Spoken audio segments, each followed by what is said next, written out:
Itoophiyaan sirnoota keessummeessitee dabarte keessatti walitti dhufeenyi biyyoota alaa waliin qabdu imaammata garaagaraa hordofaa turtee jirti.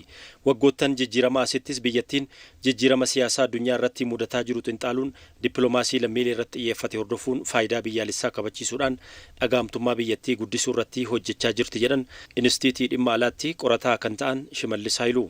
የትኛውም የኢትዮጵያ ብሔራዊ ጥቅም የሚመዘነው የሚመነጨው ከኢትዮጵያ ዜጎች ክብር ነው። ለዛ ነው ዜጋ ተኮር ዲፕሎማሲ ነው ኢትዮጵያ ሲታካሄድ የነበረው። ፋይዳን ብያለሳ ኢትዮጵያ ከመዳለሙ ፊ ከንመዱ kabaja lammiilee Itoophiyaa irraa dippiloomaasiin Itoophiyaan hordofaa jirtus lammiilee irratti kan xiyyeeffatudha. Ministeerri muummee Abiy Ahmed gara aangootti wayita dhufan lammiilee biyya keessa jiranii fi daaspooraa lammiilee Itoophiyaa ta'an addunyaarra naanna'uun dubbisaa turaniiru. Imaammanni kun kabaja lammiilee irratti kan bu'uureffate ture. Kana jechuun faayidaa lammiilee dursuu jechuudha. Mootummaan yaadama ida'amuu hordofeen biyyoota waliin walitti dhufeenya uumaa ture faayidaa yeroo qofa irratti kan xiyyeeffate osoo hin taane biyya rakkoof harkan kennan ijaaruu irratti kan xiyyeeffatedha. Kanaaf mootummaan siyaasa bishaan irratti bu'uureffatee hojjetaa jira jedhan obbo Shimallis Haayiluu. ኢትዮጵያ የጂኦፖለቲካል ስትራቴጂውን በአዲስ መልክ ፍሬም ለማድረግ ተሞክሯል። ኢትዮጵያ ውስጥ ያ ምንድነው? የኢትዮጵያ ጂኦፖለቲካል ቁመናውን የሚወስኑ የሁለቱ ውሃዎች ናቸው።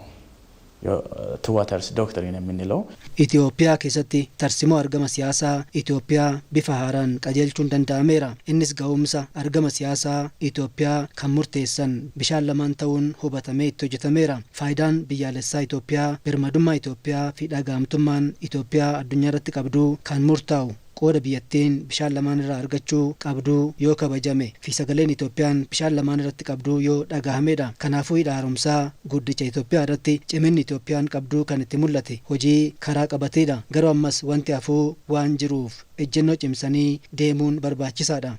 Itoophiyaan akkuma cimina ishee haaromsaa guddicha Itoophiyaa irratti agarsiiftee galaana diimaa irrattis dabaluun dirqama biyyattiiti.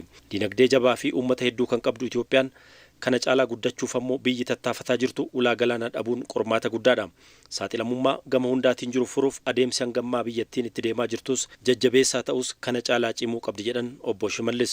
ሁለት መሰረታዊ ጉዳዮች ተሰርቷል እዚህ ጉዳይ ላይ ባልተጠበቀ ሁኔታ። አንደኛው ጉዳዩ ራሱ ለኢትዮጵያ ነሰሰሪ መሆኑን ለኢትዮጵያውያንም ለዓለም ማህበረሰብም ማሳወቅ ትልቅ ስራ ነበር።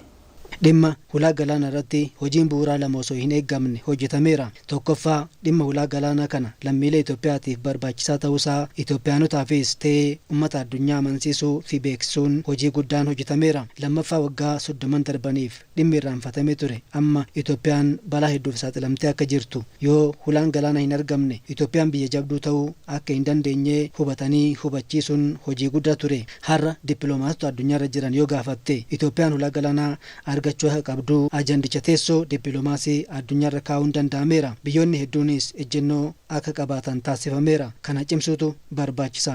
Itoophiyaan faayidaa biyyaalessaa ishee wayita kabachiisuuf deemtu biyyoonni muraasni Itoophiyaa irratti ka'uudhaan yaalii garaagaraa taasisaa jiru. Itoophiyaan akkuma laga Abbayyaa irratti haqa ishee deebifatte galaana diimaa irrattis mirgaa fi qooda ishee argachuuf adeemsa jalqabdee gufachiisuuf warra yaalan dura dhaabbachuun barbaachisaa ta'a. ተጋላጭነታችን በብዛት የሚመጣው ሌሎች ላይ ዲፔንደንት በሆነ ልክ ቁጥር ነው። Saaxilamummaan Itoophiyaa dabalaa kan deemu biyyoota biraa irratti hirkachaa yoo deemtedha. Kanaafuu Itoophiyaan qamadiidhaan of danda'uun alatti erguu murteessuun ishee saaxilamummaa guddaa hir'iseera. Gama gargaarsa namoomaatiinis yeroo yeroon birmadummaan keenya saaxilamaa tureera. Garuu amma rakkoo kana furuuf riifoormii koomishinii sodaa balaa hundeessuun hojiin guddaa hojjetameera. Maqaa gargaarsaatiin rakkoon nu mudataa tureera. Kanaaf Itoophiyaan of dandeessee sodaa balaa mudatuuf faayinaansii biyya keessaa madduu hojiitti galchuu dandeesseerti. Itoophiyaan faayidaa biyyaalessaa ishee kabachiisuuf pirojektoota gurguddoo biyyoota guddatan kan ofitti harkisuu kan akka buufata xiyyaaraa idil-addunyaa Bishooftuu ijaaruun barbaadamummaa Itoophiyaa dabalee jira. Hojiin dhaabbilee nageenyaa riifoormii taasisuu humnaa fi teekinooloojii hidhachuunis dhageettii biyyattii guddisaa jira.